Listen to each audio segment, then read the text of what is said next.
That small factory seems to be more valuable than we thought. I used to think it was pretty boring, but maybe I was wrong. Maybe I should have taken a job there. Being family, I'd probably get promoted for sure. Returning home from the funeral, I was shocked to hear my husband and son talking.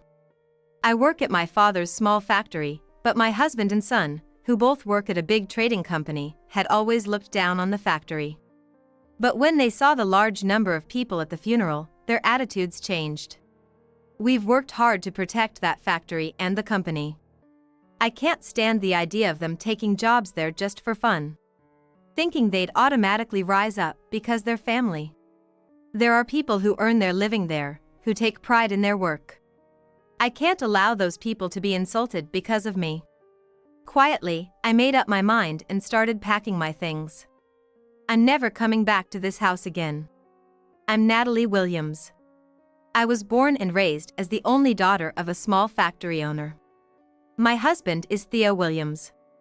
We got married about 30 years ago when he was a salesman at a trading company, and we had a son named Sebastian. Influenced by his father, Sebastian grew up to be a sociable and outgoing kid. More than that, he's flashy and a bit showy. Before we got married, I found Theo's personality refreshing and charming, but after we married and our son turned out the same way, I felt out of place. I'm also worried about Theo and Sebastian's spending habits. They both spend money recklessly, often straining our finances. We've had many arguments about it, but Theo and I have never really found common ground. But I never imagined that this dissatisfaction would lead to such a big problem. I've been working at my father's factory for a long time, and now I'm the executive director. My father wanted Sebastian to help with running the factory, but young and flashy Sebastian is more interested in sales at the trading company where Theo works than in the factory with me and my father. I like talking to people, so I think I'd be good at sales, Sebastian once told my father, but I know he secretly said, "I hate the small factory, it's boring." My father must have sensed how Sebastian felt because he stopped talking to him about the factory after that. It was painful to see my father's disappointed look, but Theo had the same attitude as Sebastian, showing no interest in running the factory and looking down on it as a mere subcontractor's small business. It doesn't feel good to see the factory, which my father and I cherish, being disrespected. But I had given up on trying to make Theo see things differently, knowing he preferred flashy things. I'm going on a bike tour with some friends soon. I'm taking Sebastian too, so I'm thinking of buying a motorcycle. What? But motorcycles are expensive, aren't they? Are you buying it? You should pitch in too. Since we both work, we have an arrangement where we split the living expenses, and the rest of our money is ours to use as we please. But this is so sudden. When I hesitated, Theo raised his eyebrows. He's a salesman too, so networking is important. It's for our son, so it's fine, right? All right. All right. But besides the motorcycle, how about taking Sebastian to see his grandpa sometimes?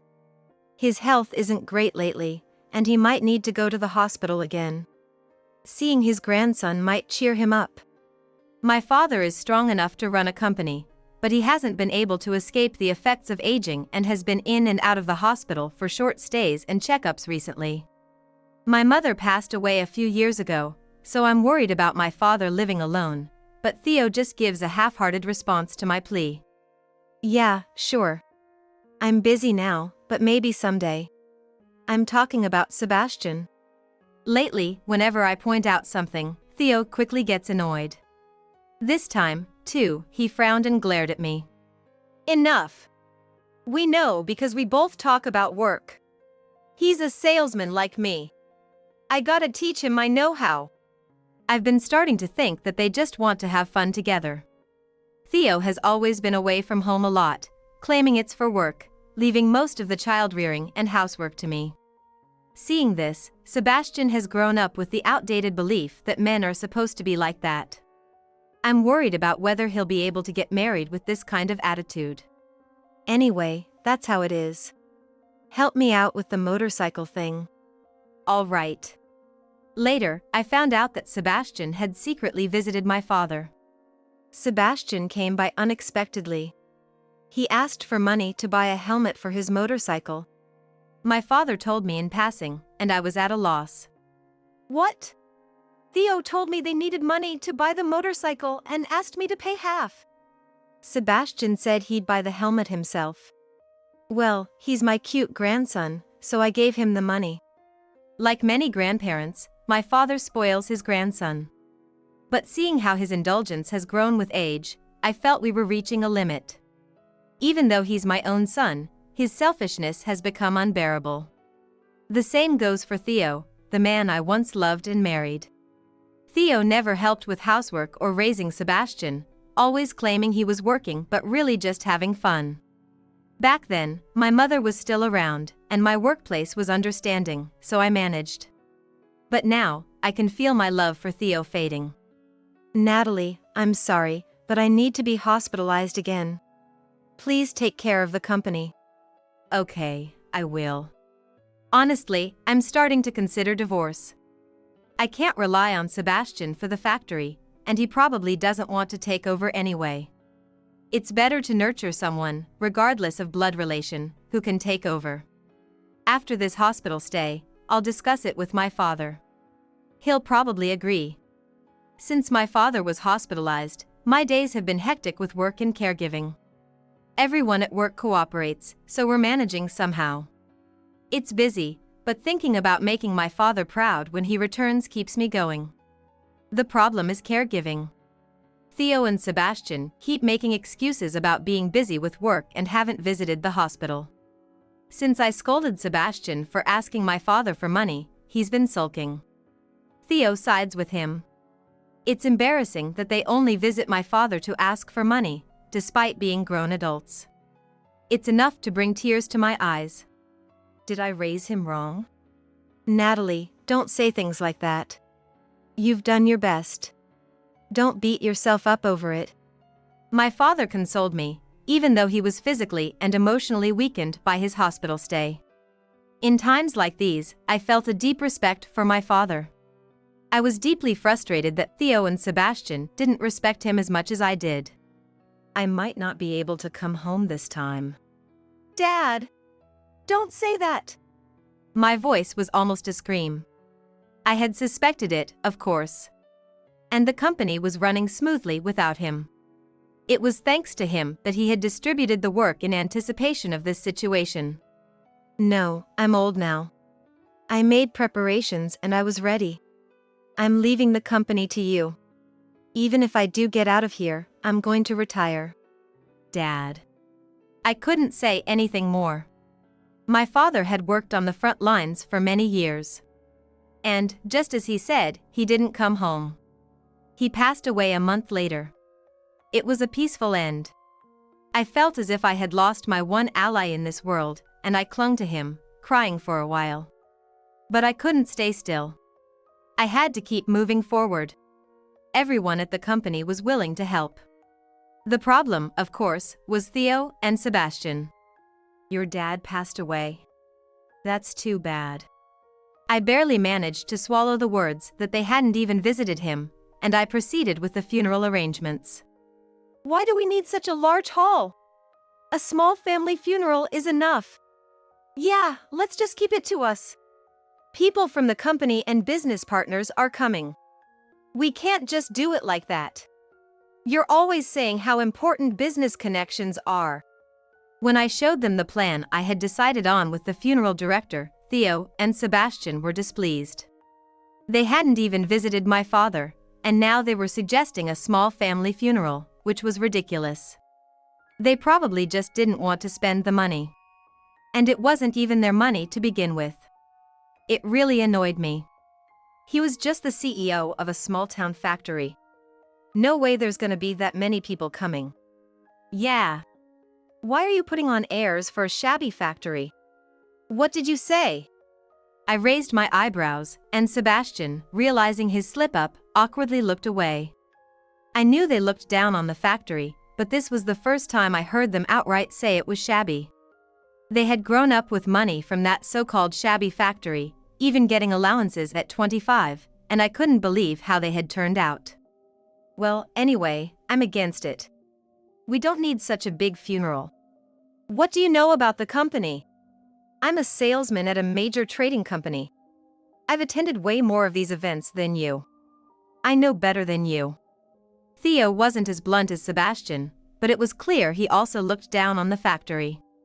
His face flushed with anger at my comment, and he glared at me. Even if you're short on money, I'm not paying a dime. It's your fault for trying to show off.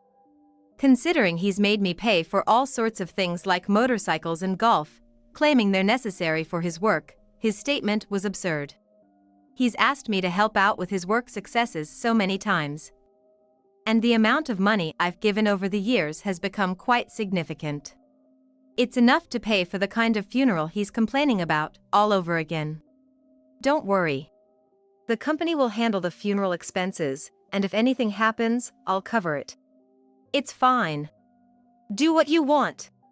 You always told me not to waste money, but now you're spending on this. Sebastian looked annoyed that I was the one paying. Does he think my money is his? Your grandpa was the CEO. This isn't a waste. Sebastian, it's useless. Let's go. I wanted to say that to them. Theo and Sebastian shot me annoyed glares and left. They were probably going off to play somewhere under the guise of work again. They said they would attend the funeral, so I had to turn a blind eye to everything else. Once they stopped interfering with the funeral arrangements, everything went smoothly. Things were a bit awkward at home, but I was too busy to care.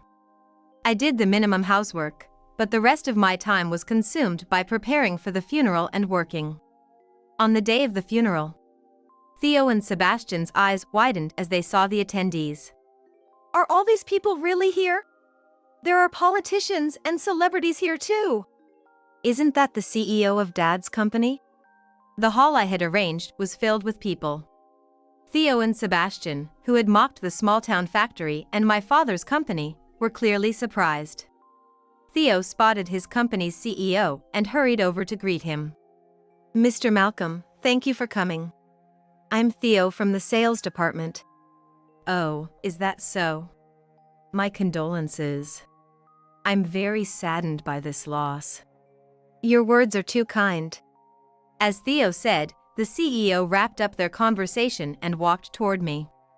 Theo watched with a surprised look on his face. It must be very hard losing your father. Are you going to take over the factory now?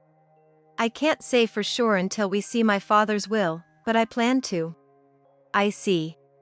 As the executive director, you'll do fine. We'll support you.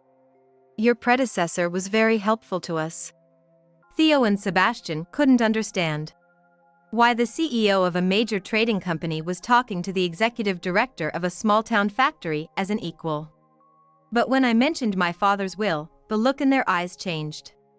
With a sinking feeling, I shared memories of my father with those who attended the funeral. After the funeral, I was busy with the cleanup. Sebastian and Theo left in a hurry and didn't even pretend to help. Since I was the only family member involved in the preparations from the start, it was expected, but it left me feeling strangely deflated. There's still a lot to do, so we'll need your help again tomorrow. Yes, ma'am. Please take a rest early today, too. Thanking the employees who helped, I left the funeral hall. With the cleanup finished ahead of schedule, I thought I could finally relax for the first time in a while as I headed home. I'm home. There was no response. I thought they might still be sulking over the funeral, but the conversation I overheard from the living room seemed off. I listened in, wondering what was going on. Sebastian and Theo were talking excitedly. That small factory is more valuable than I thought. I used to think it was boring, but maybe I was wrong. I should have taken a job there. Being family, I'd definitely get promoted. Hearing their words clearly, I was stunned. I couldn't let them treat the factory and company we've worked so hard to protect as a playground. And thinking they'd get promoted just because their family was a big mistake. Yeah. It's because she's family that Mom, a woman, became the executive director. The employees probably think the CEO should be a man, at least. My body trembled with anger at their disrespect towards me and the company. Taking maternity and paternity leave and still getting promoted, she's got it easy. Men work their butts off without taking such breaks and still can't get ahead. Maternity and paternity leave aren't the breaks they think they are. It's like working another job while being away from the company. I realized how much I had failed in raising my child. I also realized how narrow-minded and outdated their views were. They were even mocking their own mother. Well, it's not too late. How about saying you're gonna help mom and switch jobs? It'll all be yours eventually anyway. Theo's influence on Sebastian was evident. He never helped with childcare or housework, but he'd indulge Sebastian in expensive activities whenever he felt like it. This hasn't changed since Sebastian was a child. That's true. Next CEO has a nice ring to it. I'll talk to mom. Sebastian and Theo's comfortable lives were built on my sacrifices. The words I'd been avoiding were now crystal clear in my mind. If things stayed as they were, I'd be trampled by them.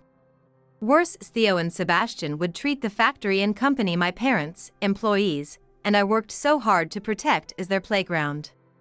There are many people who earn their living and take pride in their work at that company. I couldn't let my poor judgment harm the employees. Resolutely, I walked past the living room where the two men were chatting. Since I had packed for the funeral preparations and planned to stay overnight, I had everything ready. Maybe it was because deep down I wanted a divorce. I didn't need to pack anything else, I could just grab my bags and go. 3 seconds later, I was out the door. Theo and Sebastian didn't even notice. Without looking back, I got into the car. It was convenient, so I decided to return to my father's house where he had lived alone. It was too full of memories to sell, and it was spacious enough. Though it felt too big for one person, my father was a prominent figure in the town, and many people felt it would be a shame to sell the house. I had stayed over when his health was poor before, so I was already set up to live there. I mailed the divorce papers to our old house. The day after I left, I received an overwhelming number of calls from Theo. Hello, Natalie. Where are you? Hearing the loud voice on the phone, I couldn't help but frown. Where? At my father's house. Haven't you received the divorce papers yet? Divorce papers? What do you mean? I didn't hear anything about this.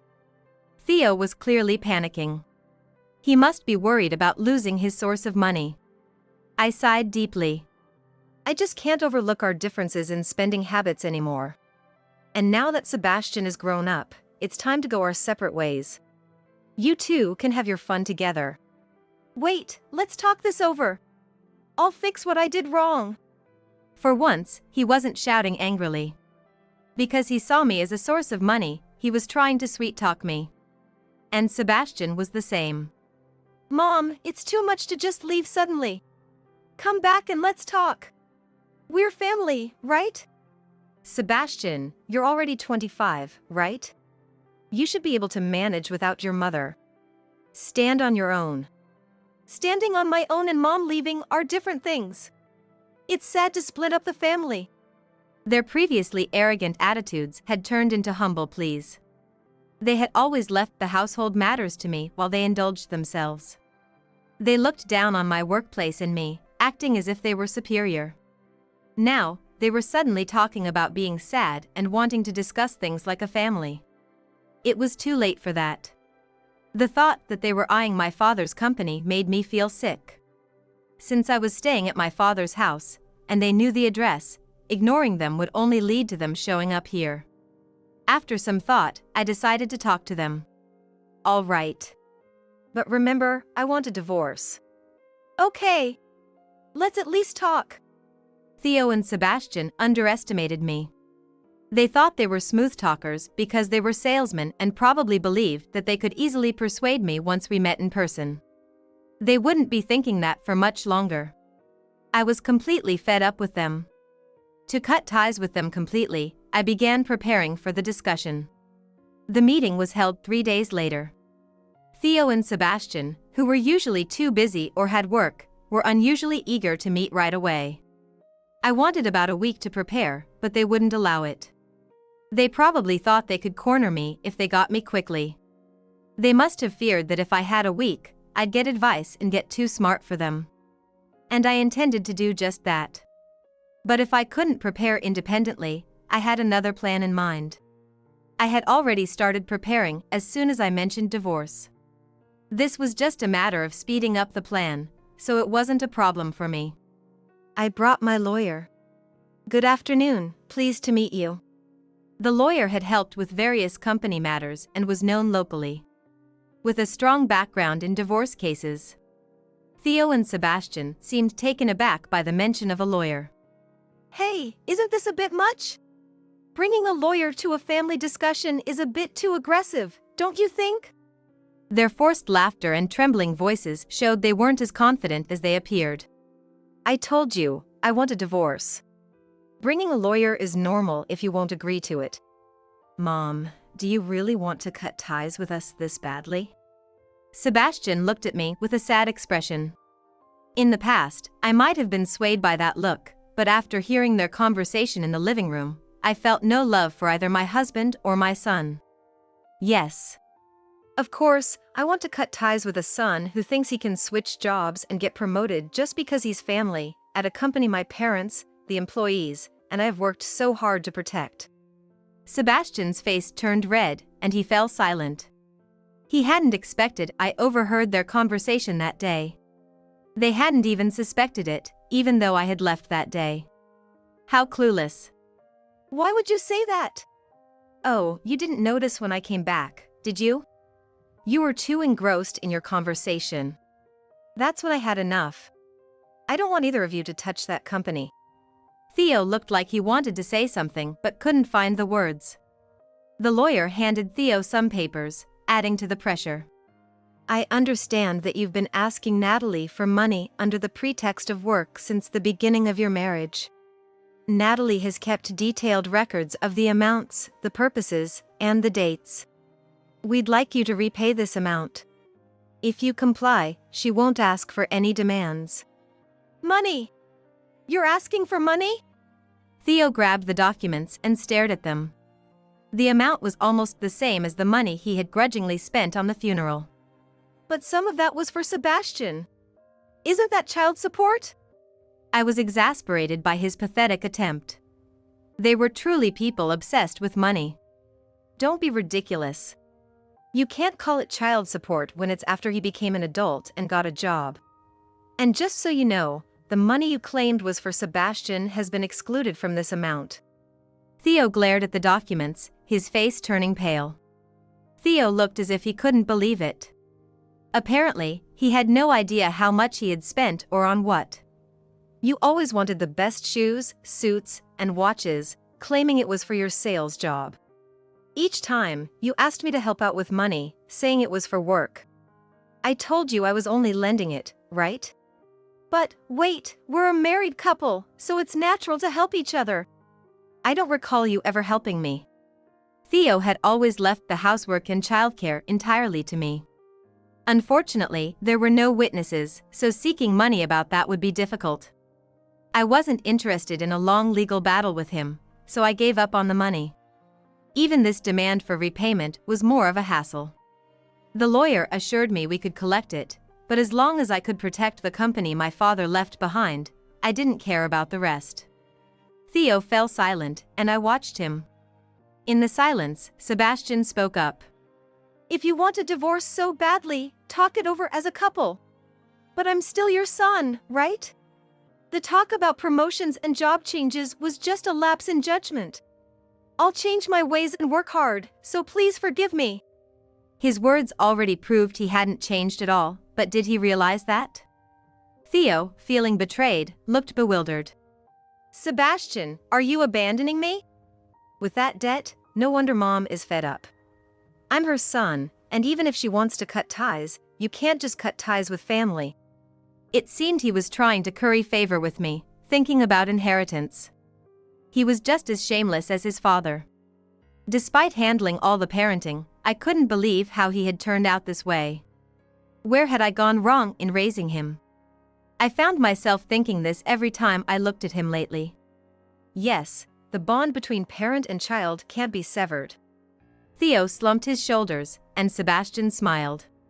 Theo looked ready to grab Sebastian, who was smiling.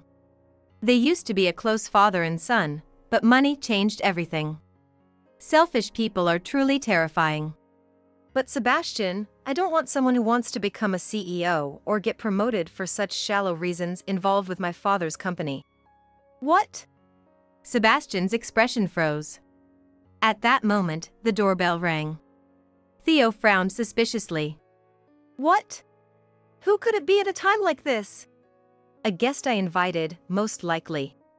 What? Theo and Sebastian were visibly unsettled. I didn't bother explaining and got up to greet the guest. Thank you for coming, Mr. Malcolm. When Natalie asked for advice, I couldn't just not come. Mr. Malcolm! The guest was the CEO of the trading company where Theo worked. He was an old friend of my father's and also a business partner of the factory. Theo didn't seem to know until the funeral, but we had been acquainted for quite some time. Though, like with the lawyer, he was more my father's contact than mine. I heard my employee has been causing you trouble. I'm sorry about that. No, he's my husband, so it's not something you should worry about. In fact, I apologize for troubling you with this. It's fine. Your father did a lot for me, and I want to maintain a good relationship with your company. The CEO, wearing a gentle smile, looked at Theo. Theo, in front of his boss, was sweating profusely and straightening his posture. You're Theo, right? Someone who doesn't know the first thing about business should stay out of that company. I'm sorry, but you'll have to give up. What? You mean the small factory? The CEO sighed deeply and shook his head as he watched Theo's surprise. Theo couldn't be assertive given his position, but he clearly didn't understand the situation. Thank goodness your father kept his personal life separate from business. Although that's probably why Natalie ended up marrying someone like you. We're fortunate we didn't have to cut ties because of your ignorance and disrespect. What do you mean by that? Sebastian, right? You're in the sales department at Ford Trading, right? Mr. Ford has something to discuss with you. Here, he's on the phone. Huh. Okay. The presence of the CEO changed the atmosphere of the room dramatically. The CEO, looking like a friendly old man, handed his phone to Sebastian. Ford Trading's president was also one of our company's business partners. Mr. Ford will likely tell you the same thing. Theo, you should divorce Natalie. But this is a family matter. Yet you're interested in that company, right? Then it's not okay. Even if you weren't interested, it wouldn't be okay. You and Sebastian aren't cut out for running a business. When a sitting CEO says it, it carries more weight. Theo was speechless, desperately searching for a counterargument. Do you know how many patents that company holds? Natalie already manages those patents.